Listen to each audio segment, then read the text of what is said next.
시청자 여러분 안녕하십니까? 한 주간의 한인사회 주요 소식을 전해드리는 KBN 뉴스 주간 브리핑입니다. 2017년이 시작됐습니다. 희망이란 말을 섣불리 붙이기엔 지나온 시간들이 혹독했기에 망설여집니다. 2017년은 역사의 분기점을 이루는 한 해가 될 것이다.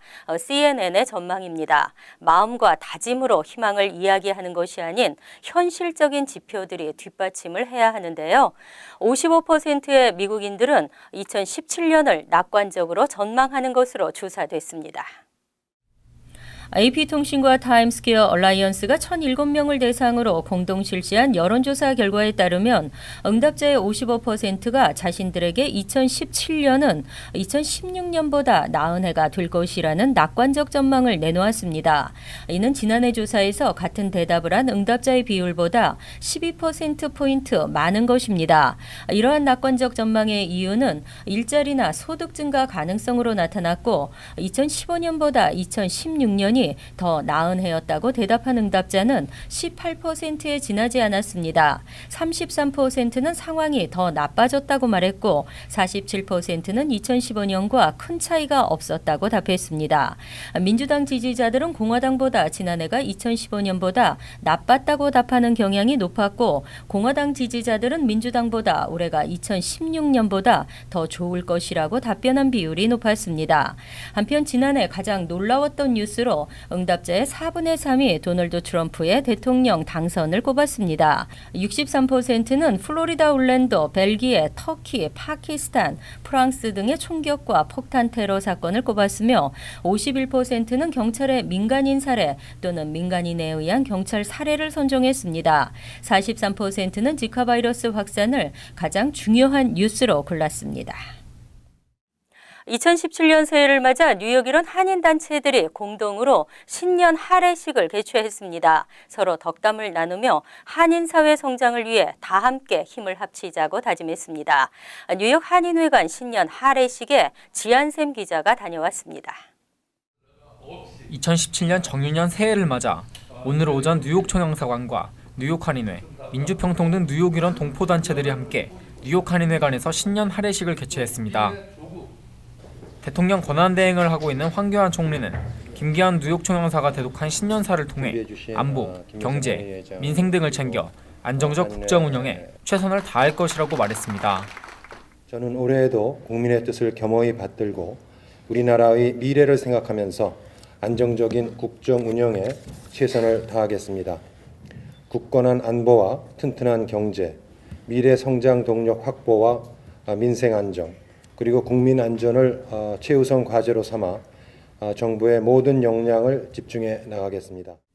뉴욕 한인회 김민선 회장은 어려운 시기를 다 같이 협력하여 극복하자고 말하고 올해는 이민사 박물관 건립에 최선을 다하겠다고 밝혔습니다.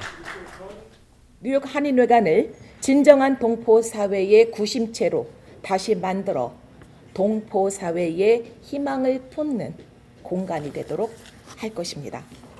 후세들에게 자긍심을 갖고 자신의 뿌리를 찾을 수 있는 공간, 타민족에게 우리가 미국이민 역사 발전에 어떻게 기여해 왔는가를 자랑스럽게 홍보할 수 있는 공간으로 태어나게 될 것입니다.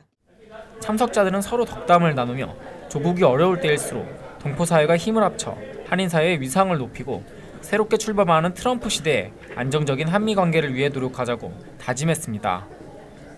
KBN 뉴스 지한샘입니다. 4일 오전 브루클린에서 롱아일랜드 레일로드 탈선 사고가 발생해 승객 100여 명이 부상했습니다.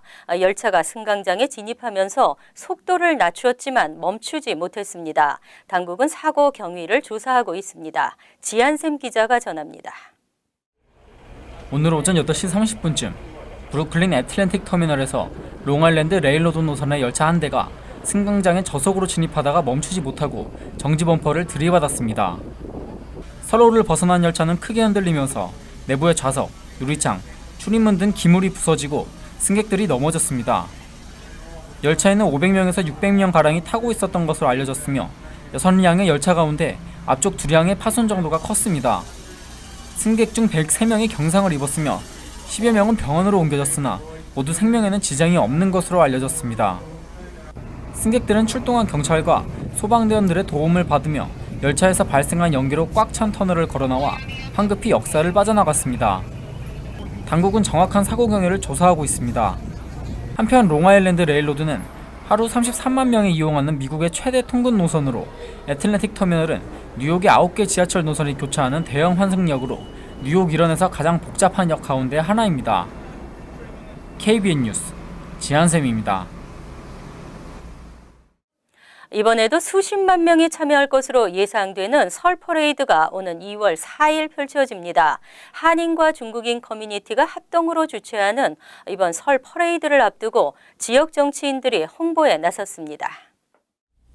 멜린다 캐치 퀸즈 보로장과 토비안 스타비스키 뉴욕주 상원의원, 피터쿠 뉴욕시의원 등 플로싱 관할 지역 정치인들과 중국인 상인 번영회가 기자회견을 열고 2월에 펼쳐질 플로싱 설 퍼레이드에 대한 관심과 참여를 당부했습니다. 한인 커뮤니티가 앞장서는 퍼레이드는 2월 4일 오전 11시 유니언 스트릿에서 출발해 샌포드 애비뉴를 거쳐 메인 스트릿 노던 블로바드까지 1시간가량 이어질 예정입니다. 낮 12시부터 플로싱 금강산 식당, 산수갑산 식당에서 떡국이 무료로 제공되고 오후 1시부터는 금강산 연회장에서 K-팝 댄스 컨테스트와 국악 공연 등 우리설 대잔치가 준비되어 있습니다.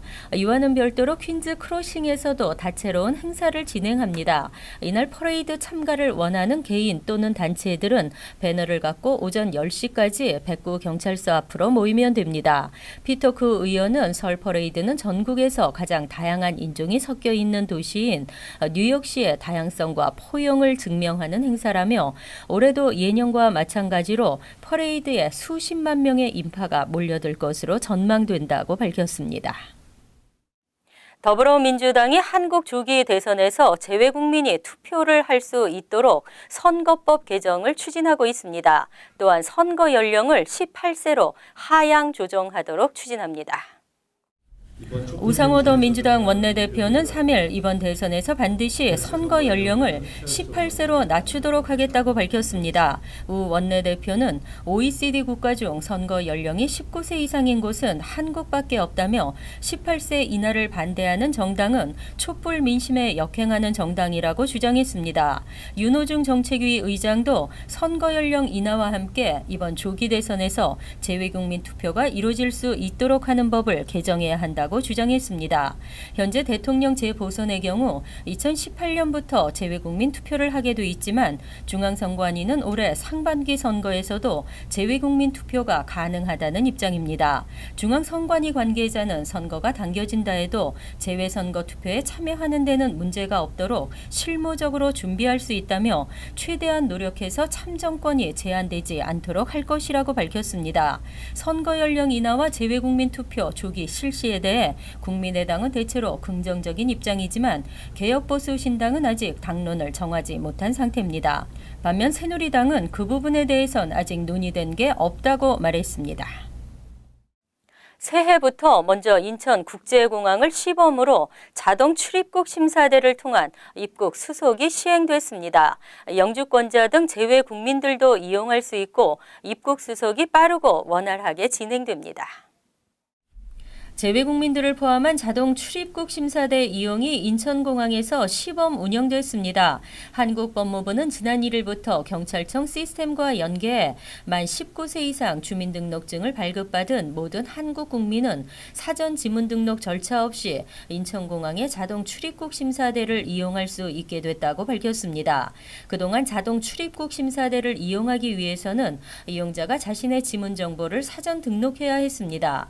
법무부는 3월부터는 전국 공항, 항만에서 이용할 수 있도록 단계적으로 확대할 방침입니다. 자동 출입국 심사대에서는 여권과 지문을 스캔하고 본인 이미 확인되면 10여 초 만에 심사가 끝납니다. 하지만 이와 함께 우범 승객의 항공기 탑승을 원천 차단하는 탑승자 사전 확인 제도도 전면 시행에 들어갔습니다. 테러리스트, 분실 여권 소지자 등에 대한 사전 조사도 한층 강화된 것입니다. 우범 승객의 한국 내 입국은 차단이 가능했지만 항공기 탑승을 차단할 수는 없었던 지금까지의 제도적 허점도 보완될 전망입니다. 뉴욕주가 공립대 수업료 면제의 길을 전국 최초로 걷게 될 전망입니다. 쿠오모 주지사가 엑셀시오로 스칼라쉽을 제안했습니다. 버니 샌더스 의원은 경제적 부담을 이유로 대학 교육의 기회가 박탈돼서는 안 된다며 뜻을 같이 했습니다. 앤드류 쿠오모 주지사는 3일 새해 첫 연설을 통해 엑셀시오로 스칼라쉽을 제안했습니다. 연소득 12만 5천 달러 미만 가정의 거주민 학생이 수니 큐니에 진학할 경우 수업료를 면제해주는 방안입니다. 이 같은 방안이 현실화되면 94만 명의 수업료 면제 혜택을 받게 됩니다. 다만 불법 체류 학생은 제외됩니다. 이에 따른 주정부 재정 부담은 연간 1억 6,300만 달러가 될 것으로 예상됩니다. 주지사의 이날 연설에는 공립대 수업료 면제 공약을 펼쳤던 버니 샌더스 연방 상원의원이 동석해 쿠오모 주지사의 제안을 지지했습니다. 이날 공개된 공립대 수업료 면제 방안은 올해 주정부의 최우선 과제가 될 전망입니다. 쿠오모 주지사는 이 같은 계획이 실현되면 전국에서 최초가 되고 뉴욕은 이 길을 열게 될 것이라고 강조했습니다. 올 가을 학기 기준 수니 소속 4년제 대학의 연간 수업료는 6,470달러이고 큐니의 수업료는 6,330달러입니다. 쿠오모 주지사는 새 회계년도 예산안에 공립대 수업료 면제 방안을 포함시킬 계획이며 주의회의 승인을 받으면 올 가을 학기부터 도입해 앞으로 3년간 단계적으로 확대해 나갈 예정입니다. 백화점들이 새해 들어 몸집 줄이기에 나서고 있습니다. 메이시스는 63개 매장에서 만여 명을 감원하고 시어스 백화점도 150여 개 매장을 줄입니다. 앞으로는 온라인 사업에 집중한다는 계획입니다. 메이시스는 5일 지난해 11월과 12월 판매 실적이 2015년 같은 기간에 비해 2.1% 감소했다며 올 1분기에 63개 매장을 폐점하고 10,000명을 감원하겠다고 밝혔습니다. 작년 말 쇼핑 시즌 기대치와 비교했을 때에도 판매 실적은 좋지 않게 나타났습니다. 판매 부진의 한 이유로 온라인 쇼핑이 늘어나는 것을 꼽았습니다. 감원되는 10,000명 가운데 3,900명은 작년 8월 발표된 구조조정 계획에 따라 줄이는 인원입니다. 나머지는 회사의 몸집과 비용을 줄이고 앞으로 온라인 비즈니스에 집중한다는 사업 재평 구상에 따라 일자리가 아예 없어지게 됩니다. 또 다른 백화점 체인 시어스도 전국에서 150개의 매장을 줄이겠다고 밝혔습니다. 시어스는 아울러 90여 년 동안 보유하고 있던 장비 공구 브랜드 크래프트맨을 9억 달러에 스탠리 블랙 앤 데커사에 매각했다고 밝혔습니다. 지금까지 이 브랜드의 제품들은 거의 시어스에서만 판매되고 10%만이 외부에서 팔렸는데 앞으로는 이런 제한이 없어지는 것입니다. 6일 오바마 대통령이 백악관에서 굿바이 파티를 열었습니다. 굿바이 파티에 이어 오는 10일 시카고에서는 고별 연설이 계획돼 있습니다. 8년 검은 머리가 하얗게 되었는데요. 트럼프에게 미국의 또 다른 모습을 기대하며 백악관을 떠납니다. 우리는 새로운 희망을 또다시 품어봅니다. 오늘부터 화씨 16도, 섭씨 영하 9도까지 떨어지는 강추위가 시작됐습니다. 10일부터는 기온이 오른다고 합니다. 감기 조심하시기 바랍니다. KBN 뉴스 주간 브리핑 여기서 마칩니다. 시청해 주신 여러분 고맙습니다.